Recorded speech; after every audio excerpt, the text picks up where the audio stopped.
কিছু গুরুত্বপূর্ণ নয়, ওরা ভবিষ্যতের দিশা খুঁজে পেতে চাইছেন, তো তাতে আমাকে জিজ্ঞেস করছেন যে কি করা দরকার। কিন্তু এখন যা অবস্থা হয়ে আছে তাতে তো সবই সুপ্রিম কোর্টের হাতে।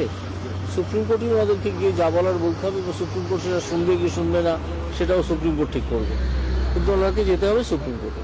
কিন্তু আইনের দিক থেকে ওনাদের চাকরি পাওয়ার কোনো সুযোগ আছে এর আগে? আপনি এখন আমি কিছু বলবো না, সুপ্রিম কোর্টের হাতে। সুপ্রিম কোর্ট যদি মনে করে যে ওটাকে রিভিউ করবে তাহলে সে করতে পারে, নাও করতে পারে, এখানে কিছু বলা সম্ভব নয়। গতকাল বিকাশ রঞ্জন ভট্টাচার্য বলছিলেন যে সরকার এদের মিথ্যে প্রতিশ্রুতি দিয়েছে, এদের চাকরি ফিরে পাওয়ার সম্ভাবনা এই অবস্থায় নেই।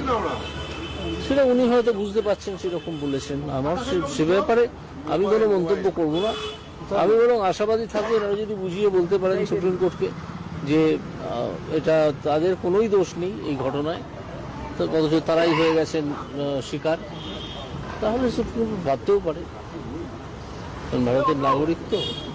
কিন্তু আগের বারে আপনি বলেছিলেন সরকার যদি কমিটি করে আপনি থাকতে আছেন, যদি সমস্ত সরকার সরকার তো কমিটির দিকে গেলেই না। সরকার তো সেদিন শিক্ষকদের লাঠি এইসব মারলো, সেই জন্য আমরা গেলাম না তার কাছে। সরকার এখনো যদি মনে করেন করতে পারেন, কিন্তু সরকার যদি করবেন বলে মনে হয় না। আইনগত দিক থেকে মানে কোনো সুযোগ আছে? সেই মানে রিভিউতে যাওয়া, গিয়ে আশায় বুক বেঁধে থাকা যে সুপ্রিম কোর্ট হয়তো রিভিউটা শুনবে, যদি শুনলে সেখানে অনেক কথা বলার থাকবে, তো সেই আশাটুকু করা যে সুপ্রিম কোর্ট শুনবে।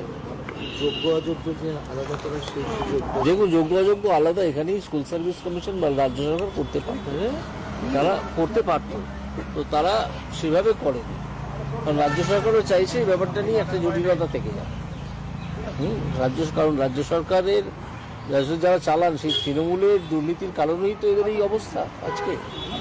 হ্যাঁ, তো সেই জন্য রাজ্য সরকার চাইছে যে আমাদের দুর্নীতি ধরা পড়ে গেছে, আমি যতটা সম্ভব এদেরকে বিপদে ফেলে রাখবো। আইনি পথে কি সুরাহা মিলতে পারে না, ওই রিভিউ অ্যাপ্লিকেশন করবে, তার নতুন করে আইনি পথে কি হবে। রিভিউ অ্যাপ্লিকেশনে যদি সুপ্রিম কোর্ট মনে করে সুপ্রিম কোর্ট শুনতে পারে। রাজ্য সরকার এসএসসি যদি সদিচ্ছা থাকতো তাহলে আগে কি সম্পূর্ণ তথ্য দিয়ে এদের বাঁচানো যেত না? নিশ্চয়ই বাঁচানো যেত। জাস্টিস দীপাংশু বসাকের বেঞ্চ স্কুল সার্ভিস কমিশনকে এবং রাজ্য সরকারকে বহুবার বলেছে সম্পূর্ণ তথ্য দিতে, কিন্তু তারা ইচ্ছে করে দেয়।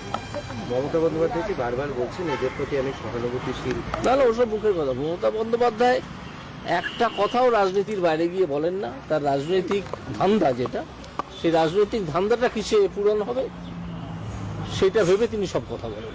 আপনারা মমতা বন্দ্যোপাধ্যায়কে চেনেন, আমার চেয়েও ভালো চেনেন, আপনারা তো অনেক কভার টভার করেন। সুতরাং মমতা বন্দ্যোপাধ্যায়ের একটা কথাও বিশ্বাস করার মতো নয়।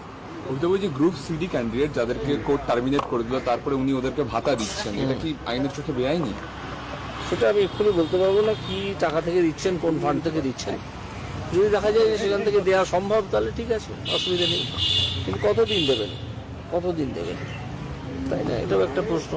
দেখা যাক কতদিন উনি দিতে পারেন এগুলো। মানে এখন তাহলে রিভিউটার ওপরেই সব কিছু, রিভিউয়ের ওপরে সব কিছু। সরকারের কোনো রিভিউ না, আমি এনাদেরকে বলেছি রিভিউ করতে, এনারাও সেরকম কথাই বলছিলেন যে রিভিউ করে কোনো লাভ হবে কিনা আমরা কেউ জানি না, কিন্তু রিভিউ করার কোনো উপায়ও নেই। মানে ওনারা আলাদা রিভিউ পিটিশনে যেতে পারে? হ্যাঁ, যেতে পারে।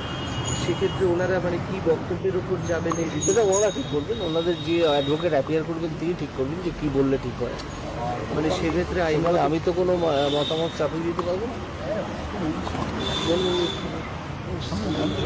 তো আমার মোটামুটি এই, আর তো কিছু বলার নেই। হ্যাঁ, আপনি বলুন কি বলুন। চল, কি কথা হলো?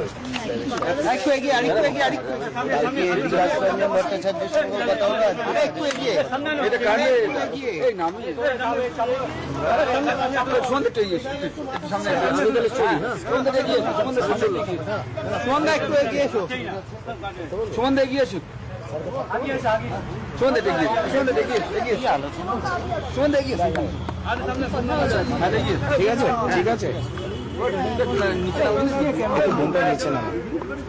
আমরা, আপনারা তো জানেন, আমরা বিজেপি, সিপিএম, কংগ্রেস সব রাজনৈতিক দলের অফিসে গিয়েছি।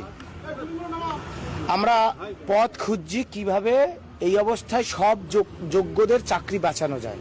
আমরা গতকাল বিকাশ রঞ্জন ভট্টাচার্য আইনজীবীর কাছেও গিয়েছিলাম, আজকে এসেছি প্রখ্যাত আইনজ্ঞ প্রাক্তন বিচারপতি মাননীয় অভিজিৎ গাঙ্গুলি স্যারের বাড়িতে। দীর্ঘ আলোচনা হয়েছে, আপনারা সঙ্গ দিয়েছেন, আপনাদের সংগ্রামী অভিনন্দন।